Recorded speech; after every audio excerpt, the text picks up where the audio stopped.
home when we saw a young man walking and falling. I asked our guard Mora to check the young lad. Sure enough, we were right.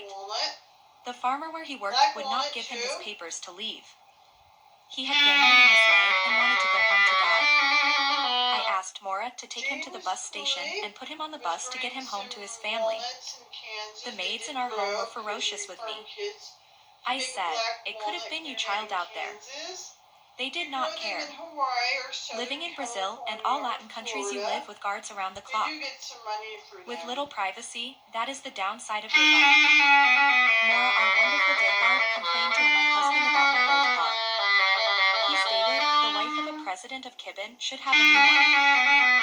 Then, when the new car arrived, Mora told me to roll up my windows because the bandits love the new cars. I just laughed. Being wives cannot work in this country.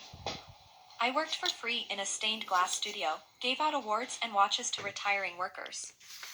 It meant so much to people to be appreciated. Volunteered caring for babies at the General Foods factory. As you fed the babies, baby boys cuddled and baby girls just stared. Before leaving the States, I volunteered at Head Start. A great program. There was a black child in my class who hated me. I would not give in and let him not do the same as other kids, like washing hands, etc. I sat down with him and told him I wished he would follow directions like the others so that I could take him down to the library so he pick a book out he would like.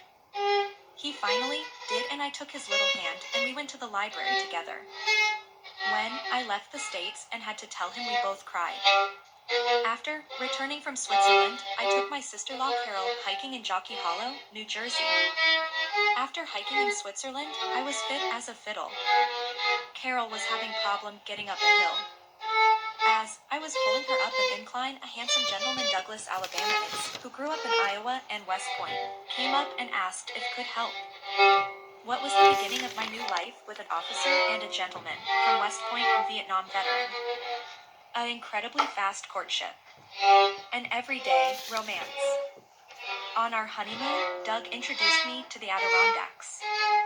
And, after living my life in so many other countries, I did not really know my own beautiful country. This is where the Adirondacks and Newcomb became part of our wonderful lives. We decided to leave New Jersey and open a B&B called Aunt Polly's B&B, where we met so many people.